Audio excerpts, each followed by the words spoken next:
today we will have a lunch and learn series, and then tomorrow a few of us are going to meet and go for a jog on the Embarcadero.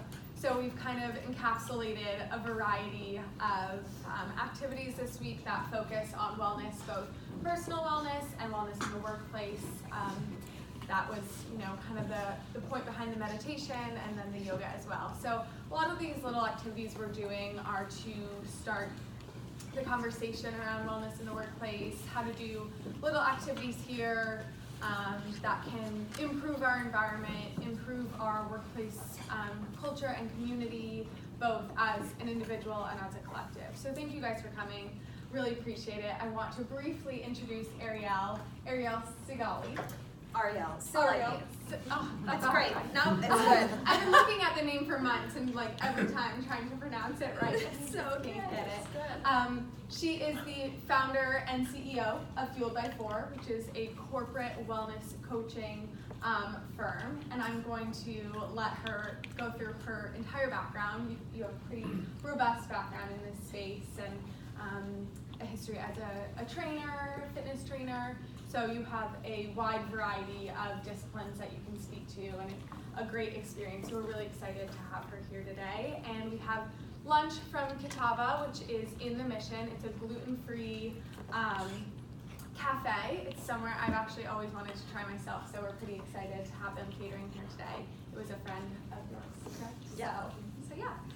Sit back, take some notes if you want, or just listen, enjoy, and let's keep the conversation going. Thank you.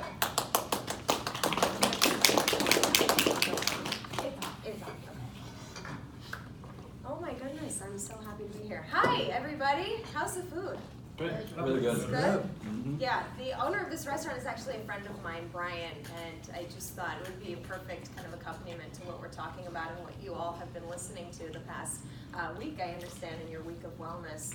Just really good quality, very nutrient dense fruits and veggies that they serve, sustainably sourced meats and things like this, and I'm excited that you all really like it. So, great. As Austin said, my name is Ariel. I am a health optimization coach here in the Bay Area and founder of my holistic health coaching company called Fueled by 4. The reason it's called Fueled by 4 is because I work with my clients on 4 fronts, mainly movement, nutrition, hormone optimization, and reducing environmental exposure to toxins. So I work on these things kind of in a very holistic, very integrated way. So as a health optimization coach, it's important to understand what optimization really means. Does anybody have any idea what optimized health looks like in your life? Maybe you can give an example of, if you can think of optimized health, what does that feel like for you? What does that look like? Can anybody share? Feel free to shout it out, please. Happiness. Happiness? Can you say more about that? Well, I guess if you're in a good position, you feel healthy, you just feel generally happier and more content with life. Right. And yourself. Right? So when we're happy, we're just generally happier. Wow, that's definitely true. When we're happier, we're more content with life. Yeah, thank you. Remind me your name? Patrick. Patrick. Thank you, Patrick. Anybody else have an idea of what optimized health looks like in your own life? What does that feel like? What does it look like? Living my best life. Living your best life. What does living your best life look like? Doing what I want to do in life. Doing what you want to do. Yes. Yeah. And what do you feel like facilitates that for you? Being mentally happy. Mentally happy. Yeah. Sleeping well, eating well, moving. Right. Well, the sleeping Janie, part's that's just so not good. there. How did you? Well, I cheated. I read before no classes. No, I think that's really, for me anyway, that's how I function the best. That's my A game, if I have all those things. Right. So you're functioning the best when you're able to move, when you're able to sleep well and eat well. Yeah. Yeah. I think that's true for a lot of us. Can any of us agree? Maybe, does that feel true? Yeah.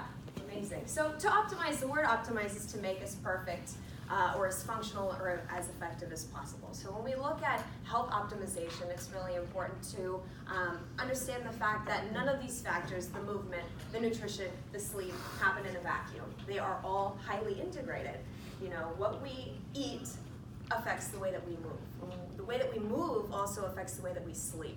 And the way that we sleep, in turn, affects the rest of the gamut of what we're doing in our lives. And so when I work with my clients, we really take the opportunity to look at these things as an integrated system. You know, when I guess I should introduce what the heck I even do. So my clients typically tend to be executives and entrepreneurs here in the Bay Area. And what we do is look and take a really deep dive into their movement, into their nutrition, their hormones. That's everything from cortisol levels, so we look at their stress, everything, melatonin, their sex hormones, all these things that kind of play into when they get hungry, when they get tired, what their gut health looks like. And their circadian rhythms, which I'll talk about in a second, as well as their mitigating their environmental exposure to toxins. So that's everything that you put on your skin, everything that you come in contact with in your environment.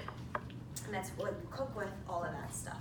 So taking that and really understanding each of those elements individually and in an integrated way. And then I come up with very science-based, data-driven systems that kind of optimize their health and allow them to live in the way that, remind me please your name? Ricky. Ricky, Hi. Ricky, hi Ricky, has described allowing him to live his best life. So that is what I do. But you know, we've all been to talks like this, right, in the past. Anybody go to these talks kind of often, like you're chasing them around, chronic health talk chasers? Anyway, okay, just me. I love to go to these things, but the problem is we hear the same information over and over again. We hear that we're supposed to be sleeping 7 to 9 hours a night. Who's heard that before? Yeah, I think everybody's heard that before. We know we're supposed to be eating more vegetables. Yep, like we totally know that. And we know that we're supposed to be exercising more. We all know this information, and yet, rates of chronic illness are higher than they've ever been. 6 in 10, according to the Center for Disease Control and Prevention, 6 in 10 Americans are suffering with some type of chronic illness. 6 in 10, that's more than half of people have some type of chronic illness. That's inflammation, that's cardiovascular disease, that's diabetes. These are things that are extremely pervasive in our society. Not only that, but of those people, 4 in 10 have 2 or more chronic illnesses. It pains me to understand that. That's really a lot of sick people in our society. And in America too, we spend $3.3 trillion on healthcare. So where is the disconnect then? If we understand all these things, we know we're supposed to be eating more veggies, we know we're supposed to be sleeping more, we know we're supposed to be moving our bodies more, and yet these numbers are all true. Well, the disconnect is twofold. The first problem is that we live in a society that is really great at tackling our symptoms once we've already become sick. We're very reactive in the way that we function as far as the medical system. So, you know, for example, we have some type of knee pain.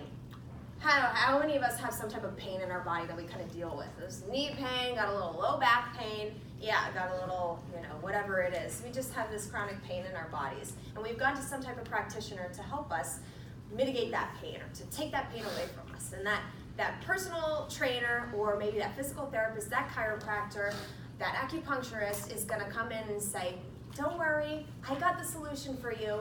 And we just put a nice Band-Aid right over that symptom.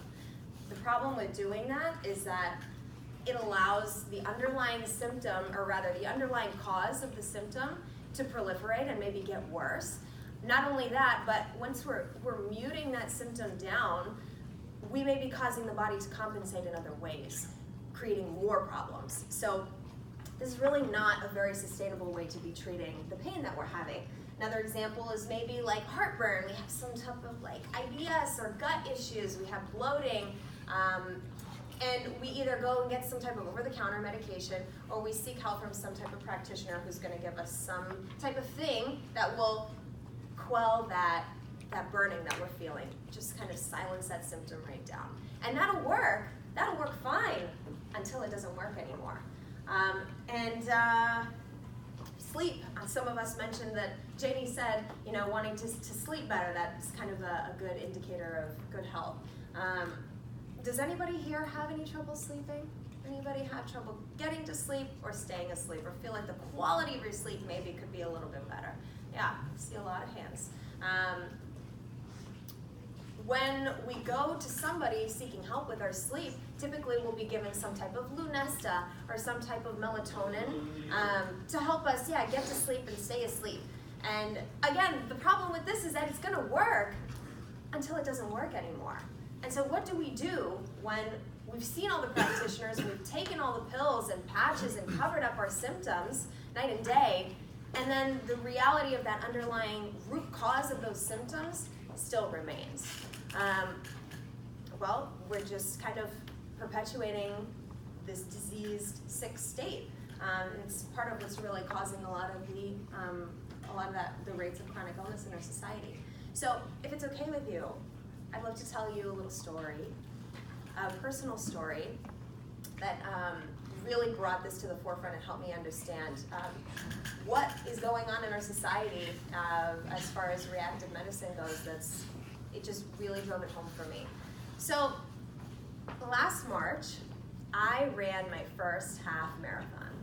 And I am really not a runner, okay? Like, why are you clapping back there? You like to run? Are you a runner? No, but it's just a good thing, isn't it? He's leaving our run tomorrow. Oh, I see. Okay. No, I think it's a good thing. Okay, good. Okay, so running. Anybody else runners in the room? Any runners? We like to run? No, people don't like to run here. All right, it's just you. It might be just you on that run tomorrow then, I guess. So running. So I had never been a runner myself. Never been a runner. I was a personal trainer at Equinox for 2 years. Maybe you've heard of Equinox, small gym around the corner.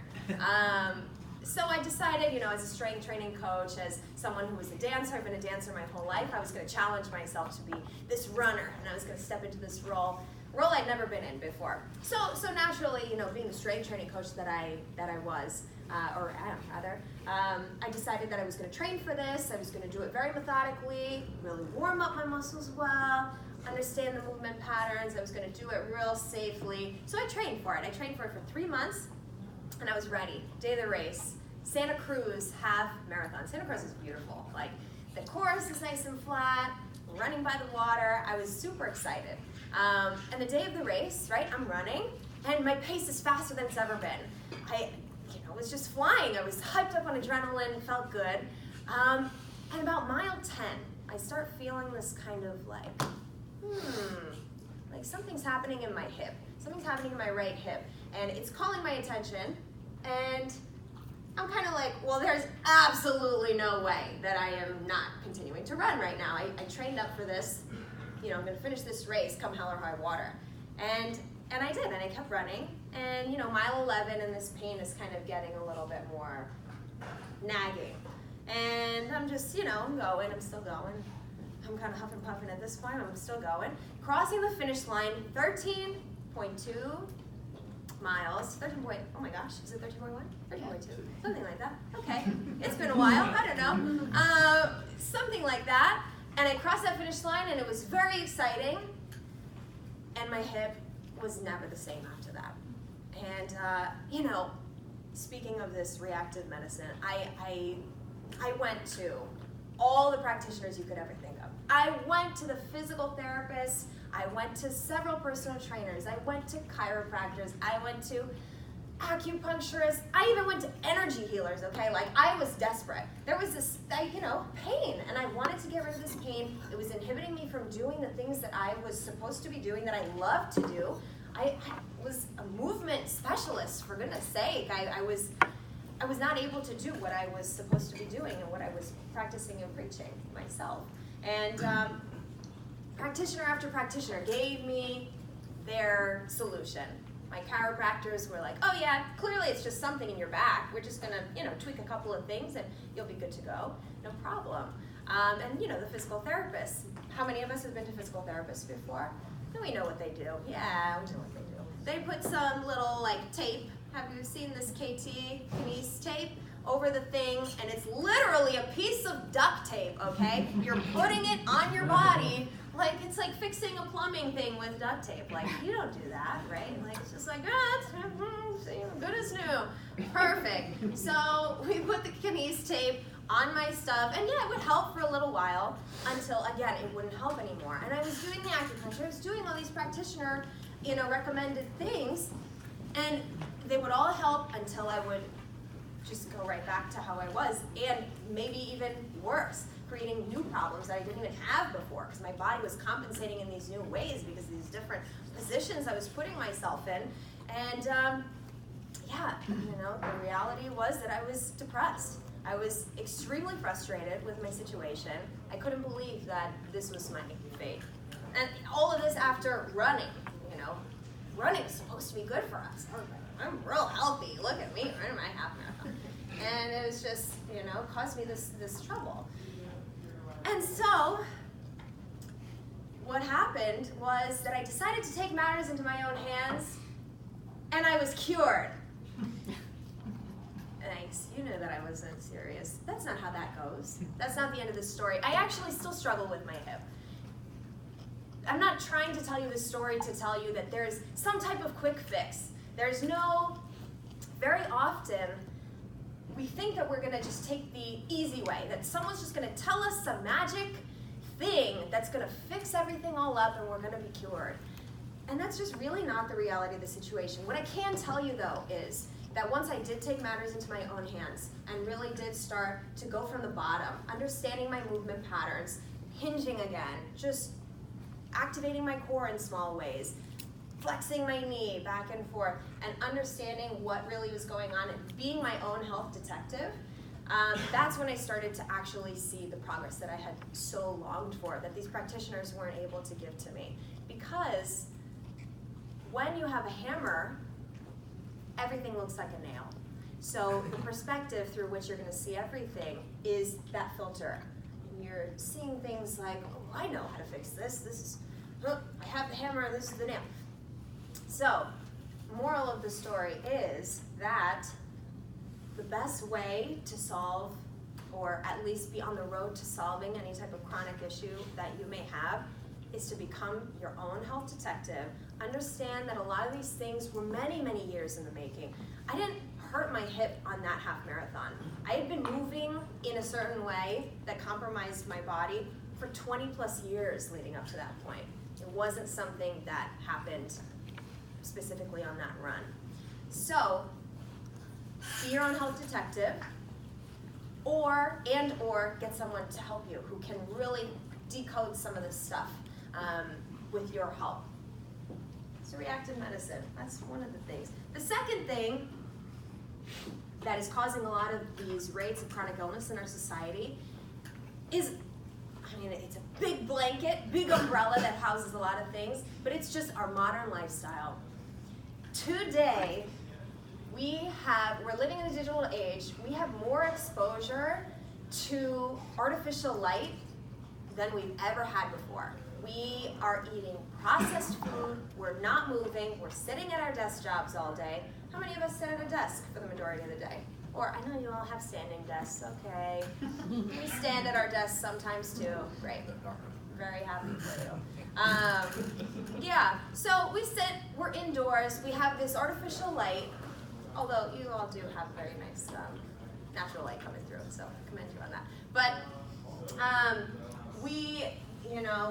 devices are up, we use so much, we consume so much information, and yet we're the loneliest we've ever been. We're so socially connected on our phones, but we have almost, the pervasiveness of social interaction in our society is so down. Right, so we were never designed to function this way. Evolutionarily, we are awake by day and sleeping by night. If we need to see at night, we have a fire. We eat scarcely, actually. We are not eating 6 meals a day. There were actually many times when we'd have several days when we weren't eating, and our bodies were designed to function that way. So our circadian rhythms are totally messed up as a result of the pervasiveness of technology and processed food and lack of movement in our society. today. And how many of us have heard the term circadian rhythm? Anybody know what I'm talking about? Yes, thank you. Circadian rhythm is basically every cell in the body functions on a clock. And most of those function on about a 24-hour clock. And each cell, each 30 trillion cells in our body make up organs. And all these organs also function on these circadian rhythms. This is what helps to make sure that you're getting hungry at the correct times, help to make sure that you're getting tired at the right times, metabolizing food at certain times, increasing your cortisol levels at certain times and decreasing them at other times. And so when our circadian rhythms are all kind of all over the place, it's very difficult for our body to have any idea what the heck it's supposed to be doing. And it's hard for us to even be in touch with what the heck our body is telling us to do, because we're giving it mixed messages, and in turn we're receiving mixed messages right back. So the solution is to optimize our circadian rhythms.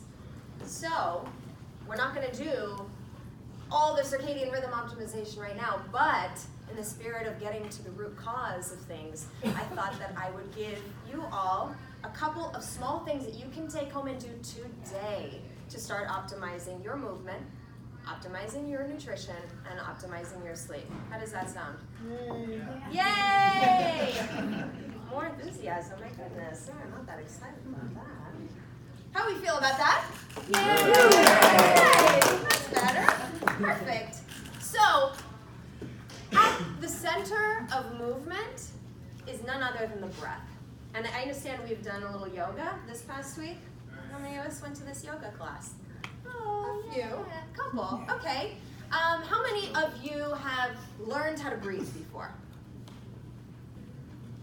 Oh, you all just know. Lamaze. Lamaze. Good. Was that helpful? Did you? Was that good? Well, for a time. Well, for a time. Okay, good. Lamaze. So, actually, we come out of the womb professionals at breathing. We know exactly how we're supposed to breathe. And living actually messes us up. We have no idea how to breathe anymore.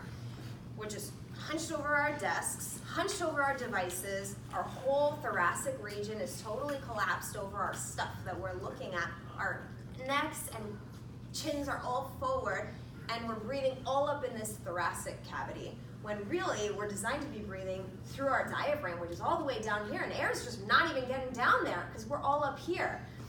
So what I thought I would do is teach you two different breathing methods that you can use, one in the morning that's distinct from the one that I'll teach you for the evening. And these are designed to, the morning one, wake us up, make us alert for the day, raise cortisol levels to a point where they're supposed to be, because during the day it's good that our cortisol levels are a little bit higher than at night. But the reality is that with the way that we're functioning in everyday society, our cortisol levels are high all the time. And our body doesn't know when to bring them down, doesn't know how to even bring them down. So talk a little bit about doing that type of breathing in the morning, and then a little bit of breathing at night that will counteract the effects of those high cortisol levels and stimulate the parasympathetic nervous system to allow us to get a little bit more restful sleep. We on board with that? Yes. You want to Yeah. try some stuff? Okay, all right. So I'm going to ask you to stand up, actually. And if we have heels on, I don't know, maybe I'm the only one. I'm going to take my shoes off for this.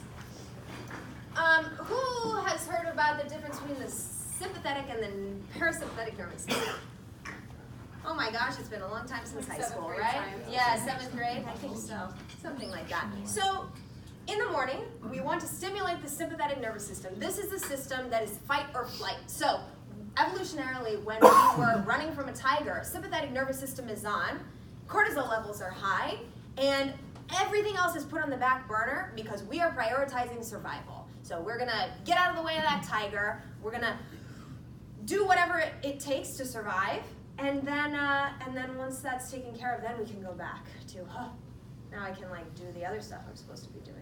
But again, like I mentioned, we're overstimulating our sympathetic nervous system with chronic stress from our work, this breathing that's kind of all up in here, and our body is confused, thinking that we're running from tigers all the time, and we're just not. We never are, in fact. So what is going on? So let me tell you, in the morning, it's okay for our cortisol levels to be high. We're going to be alert. We're going to be excited for the day. I'm going to teach you how to do that right now. So I'm going to teach you a technique that I like to call fire breathing. What's the word, please? Fire breathing. Thank you. Thank you. Fire breathing is a technique that involves taking in as much air as you're putting out in a forceful way. So I like to combine this with jumping, actually. Oh, we're gonna move. Oh, I hope that, I don't know, we didn't wait 30 minutes after eating. I hope you're okay. Oh boy. So basically what we're gonna do, and I'll demonstrate for you, don't worry. Ooh, I'm gonna put my hair up. It's getting serious, getting real. So we're gonna inhale on the up, exhale forcefully on the down. This is all gonna be going through our nose. So this sharp increase in oxygen going to our brain stimulates cortisol levels, allows us to kind of be awake and alert. And I do this for 60 seconds in the morning. 60 seconds. We just jump up and down. Every exhale, we land. So you're gonna act like a rag doll, arms by your side. And when you jump, I don't even want you to think about how ugly you're gonna look. It doesn't matter. I'm gonna be doing it too. And we're gonna do 60 seconds. And I'll show you what it looks like. It looks like this. Okay? Are we good? All right. So, who has a timer? Are we? I can time this. So what's in out as you jump up and down? Inhale, exhale. Inhale, exhale. Inhale, exhale. Okay? So just land nice and hard. Exhale forcefully. Snot might come out of your nose. You know, who cares? All right, we're on. Okay, in 3, 2, 1, go!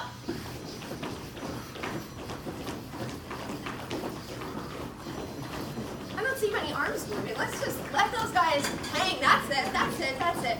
Exhale, exhale, down, down, down, down. Exhale, exhale. Strong exhale through your nose. Exhale, exhale, exhale. Ever get a little calf workout? Anybody feel this in their calves? Oh, somebody needs to do some more calf raises.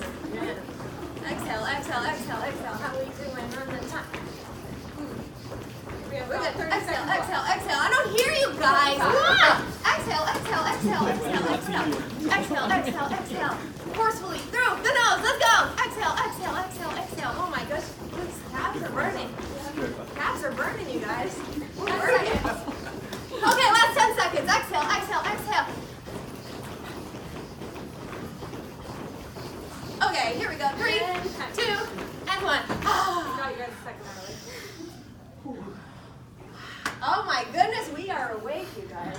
We are awake. How are we feeling? Good. Full. Broke a sweat? I'm feeling my calves right now. Second serving, We're awake? Feeling alert? Yes? Yes. Who feels the difference?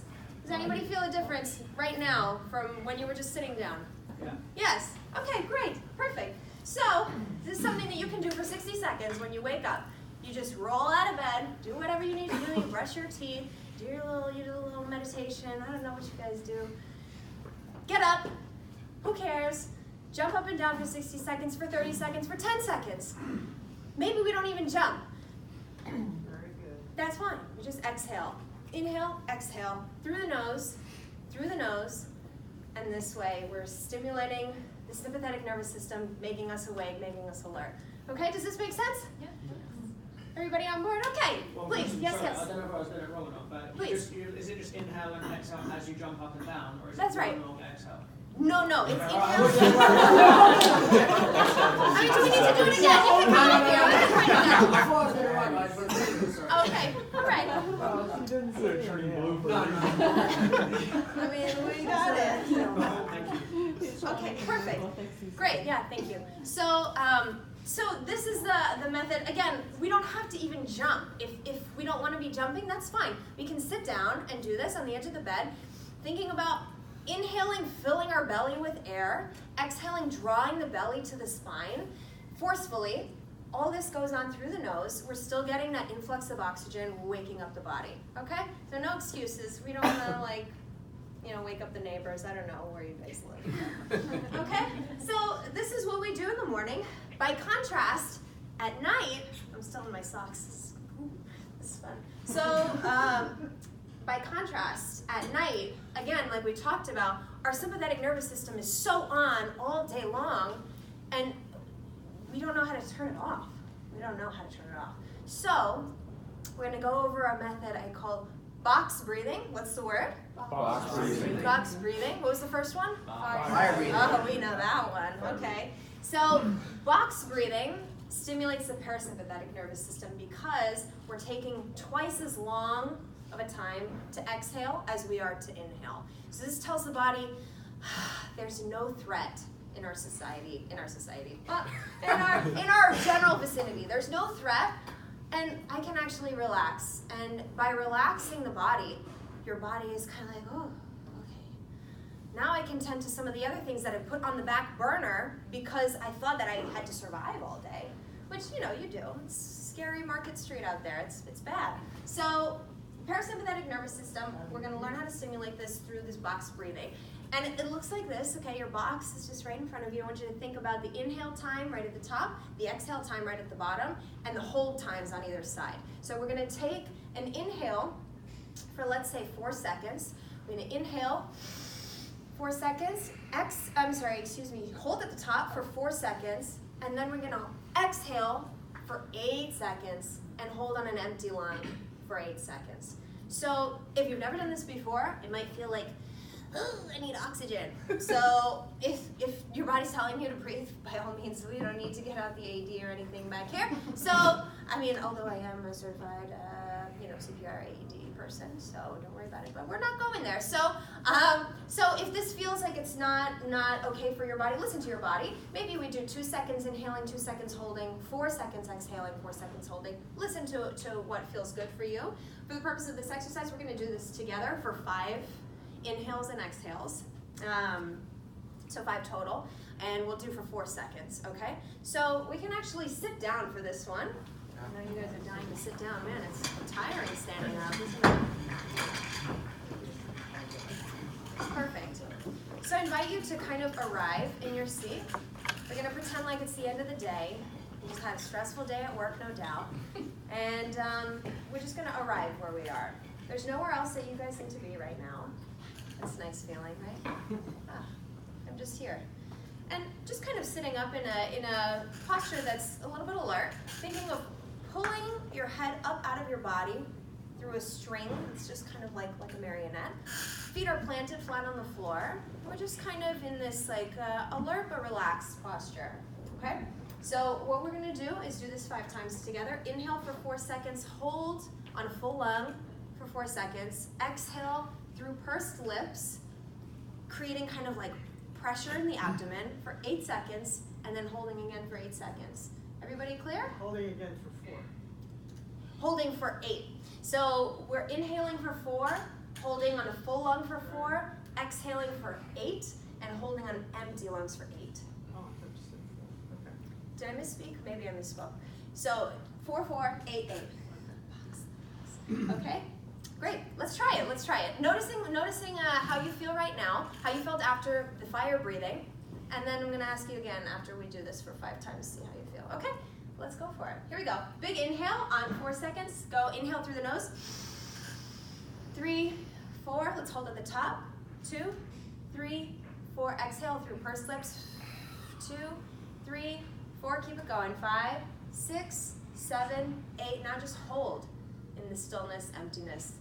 4, 5, 6, 7. Again. Here we go. Inhale. 1, 2, 3, 4. Holding. 1, 2, 3, 4. Now going. Exhale through pursed lips. Feel the pressure in your abdomen. Blow it out. 3, 2, 1. Hold empty. 1, 2, 3, 4, 5, 6, 7. Again. Inhale. 2, 3, 4. Holding. 1, 2, 3, 4. Exhale. 1, 2, 3, 4. Keep going all the way out. 7, 8. Hold. 1, 2, 3, 4, 5, 6. One more time. 1, 2, 3, 4. Hold. 1, 2, 3. Exhale. 1, 2, 3, 4, all the way out. 6, 7, hold empty. 1, 2, 3, 4, 5, 6, 7, and relax. How we feel? Lightheaded? Lightheaded. A little lightheaded. Yeah. Maybe you guys haven't been breathing this whole time. Uh-oh, all this influx of oxygen, what are we gonna do? You guys know those oxygen bars at the mall where they like, give you all this oxygen? This is a great way to do that for free, you know? So, remember that next time they try and take like $59.99 or whatever it is that they, I don't know what it is. Cool. Yeah, so do we feel, can anybody share their experience from the fire breathing to the box breathing? Anybody notice anything So I different? noticed like the third eye area is stimulated by the fire breathing. Okay. And now with exhaling, holding, it's a lower centering of energy. Okay, thank you. So we noticed some higher energy on the fire breathing and a little bit more centered energy. What was your name? Margaret. Margaret noticed that. Anybody else have a similar Yeah, I experience? agree with that. Yeah. And your name? Rob? Rob, anything else you can say about your experience? No, it's pretty much right on. I felt a lot calmer after. Felt a lot calmer after the box breathing? Yeah. Yeah. Anybody else have that type of experience too? Maybe a couple nods. Okay, you guys are just so relaxed you can't even respond to me. I understand. Yeah, okay, great. So do we feel like this is something that we might be able to implement in our lives? Nothing too crazy. Yeah. Yeah. Yeah, right? Okay, great.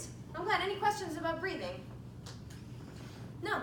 So breath really is the fundamental of movement. If we can breathe a little bit better, don't you think we might be able to move a little bit better? All right, check mark number 1. Nice. So this is a touchy subject. Who's heard of intermittent fasting? Oh, yeah, quite a few of us have heard of intermittent fasting. So when it comes to nutrition, there are a lot of things that we could talk about. We can talk about macronutrients and the different breakdown of how much fat we should be having compared to how much protein we should be having compared to how much carbohydrate we should be having, and whether carbs are good or bad, and whether this new carnivore craze is like the way to go, or keto or paleo or vegan. There's so many different options, and the reality is, does anybody know what the reality is? Does anybody know what the best diet is? Balance. Oh, balanced diet? What's that? No diet? No diet? Anybody else have an idea? Intermittent fasting? Intermittent fasting? All great guesses. Very good. Yeah, so the reality is there is no one-size-fits-all diet. There just is not, because we are all so different. We have different levels of stress. We have different genetic predispositions. We have different dietary preferences, different levels of activity throughout the day. And we're all different shapes and sizes. And we all have different goals. So it would be foolish to think that we would all do well accommodated by one diet. Although, you know, it's nobody's going to dispute the fact that we should be eating vegetables, and we probably shouldn't be eating processed sugars. There's no one that's going to argue with that. But what I wanted to talk about as far as nutrition goes is not what we're eating or how much we're eating, instead when we're eating. Because when we eat is just as important as what we eat. Just say that again. When we eat is just as important as what we eat. And that is the truth. So, intermittent fasting, time-restricted eating, this is kind of like one and the same, is basically allowing your body time to not be receiving new food in, so that it can tap into its existing energy stores, because we all have existing energy stores. And as I mentioned earlier, we were never designed to be eating constantly. This is just such a novel concept, the idea that we should eat 6 meals a day and just have this big breakfast, and then a snack, and then a big, some type of lunch, and then another snack, and then some type of dinner, and maybe dessert. And then at the end of the day, there's only the time between when we go to sleep and when we wake up in the morning, maybe like 6 to 8 hours if we're lucky, when we're not eating anything. And some of us even have snacks in the middle of the night when we wake up. So we're really not giving our bodies the opportunity to not be digesting constantly. This is causing us a whole gamut of problems. And again, the difference between a fed state and a fasted state, when we're fed, the body's first priority is to get rid of that food that's in there. So we have to metabolize that before we can move on to the next thing.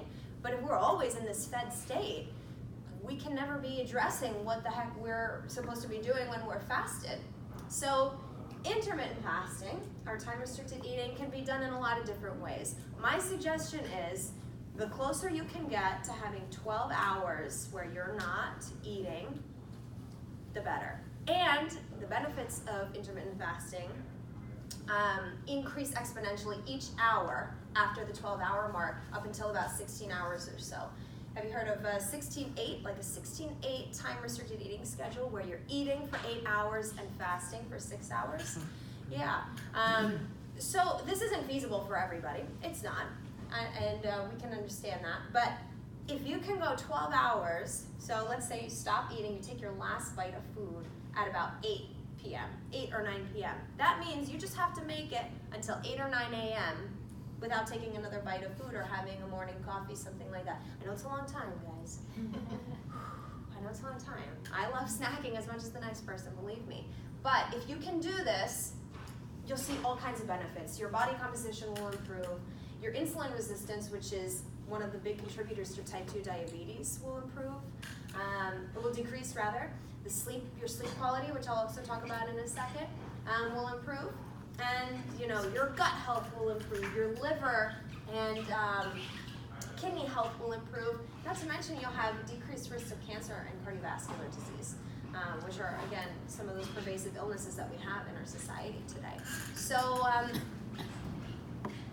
right, so, yeah, please. So you can't drink coffee during this 16 hours that you're off. That would be kind of violating the non-digesting rule. So the question is, does coffee violate the fasting rule? Tell me about your coffee. What do you put in your coffee? Nothing, just black. Just black. Okay, so there is still a debate about whether caffeine stimulates the body's metabolism to the point where it's causing the body to feel like the metabolism is on and we're not able to then tap into our existing energy stores. Still debate on that, if I'm being honest. I choose not to have, when I'm doing, and I abide by 16-8 myself, when I'm doing that, I have non-caffeinated tea and water. Water's fine, of course. Doesn't have any impact on the body, as far, metabolically anyway. So some people, have you all heard of this bulletproof phenomenon going on? Right, so the idea behind that is that if you put fat, like pure fat, into your coffee, fat doesn't have an impact on insulin levels. What does is carbohydrates and sugar. And so if you can have a cup of coffee black or with fat, or use some type of ghee or coconut oil or something like that, up for debate whether that's, that breaks your fast or not. To be safe, I say, if you can wait a little bit, if you can wait a couple hours. Otherwise, it's better than putting a bunch of cream and sugar in there. That for sure certainly would break your fast. Yeah, and then do you have to be doing it every day, or can you realize at least a large portion of the benefits if you do it the majority of the week? Absolutely. So the question is, can we just intermittent fast sometimes? Does it have to be every day, or what is the trade-off, and are there more benefit to doing? Is there more benefit to doing every day? And of course there is a benefit. If you can just do 1 day a week, there absolutely is a benefit. And some of the stuff that I've really seen is that hunger is not so much of an emergency for me anymore. I'm not thinking I just gotta eat something right now. You can actually just be okay knowing that, my body actually has some energy stored up here, and I can tap into my fat stores for energy, and that's no problem.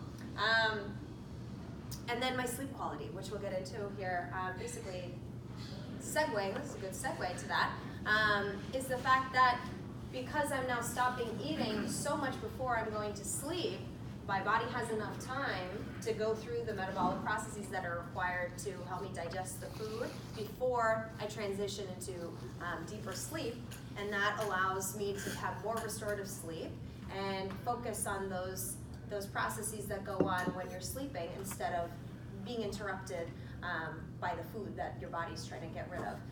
Question Yes, about that. please. Is it better then if you're gonna exercise this to be eating dinner earlier and therefore breakfast earlier in the day? Yes. Okay. So, is it better to have the window be earlier in the day than later? Yes, absolutely. Not only is insulin sensitivity better in the morning, so your body is more equipped to handle a bigger meal or any meal at all earlier in the day versus later.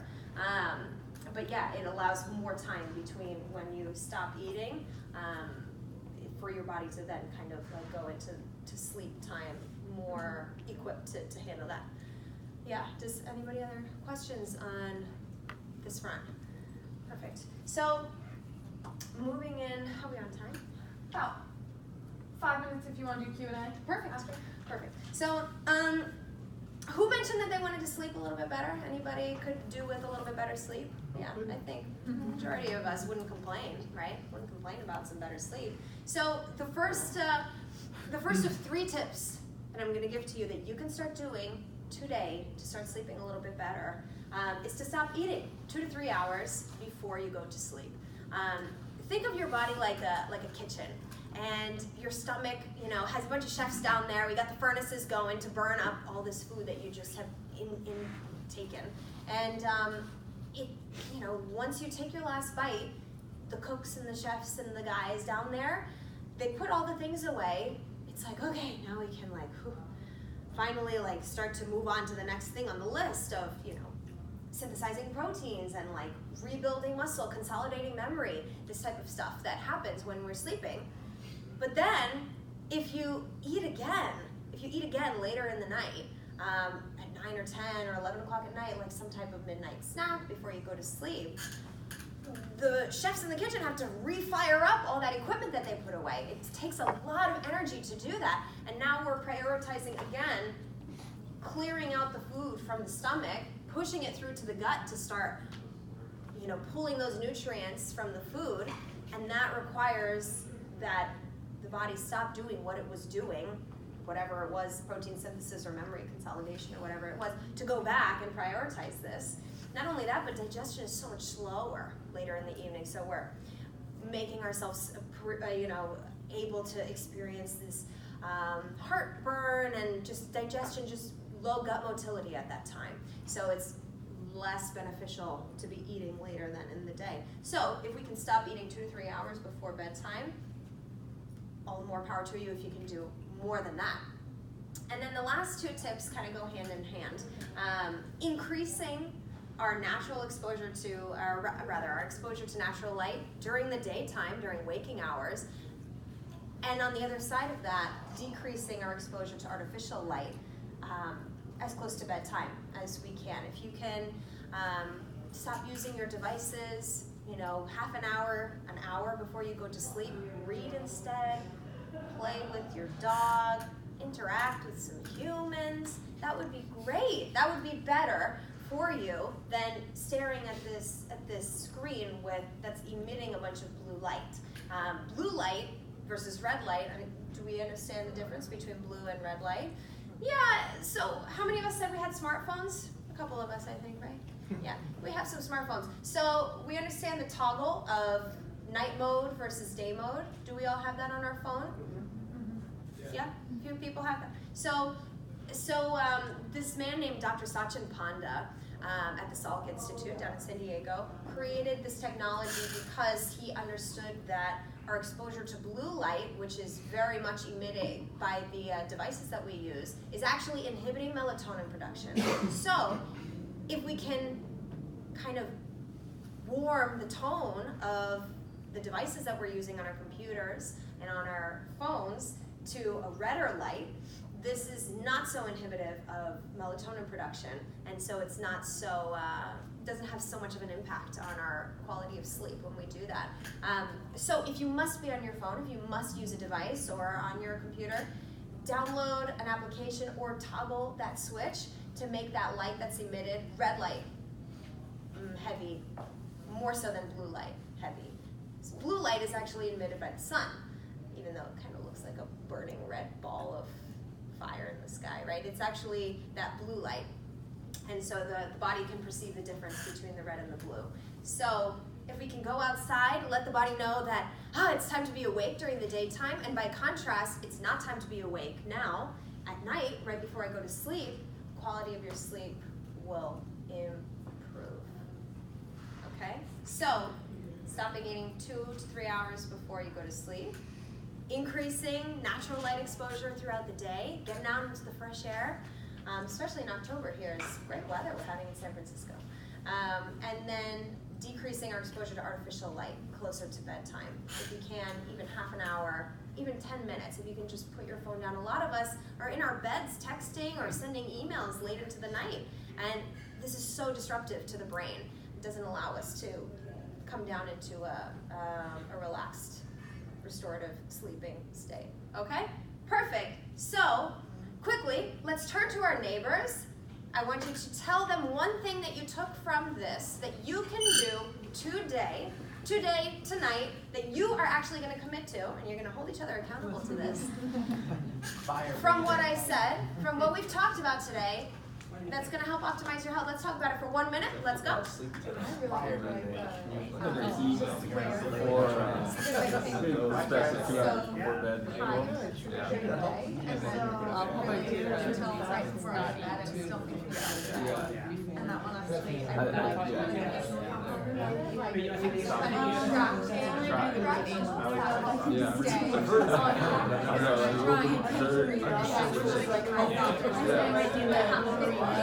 I would like to get better at this, not texting while I'm in bed. That makes a difference. Because like, I usually take it until at least go to sleep anyway, so like, is that?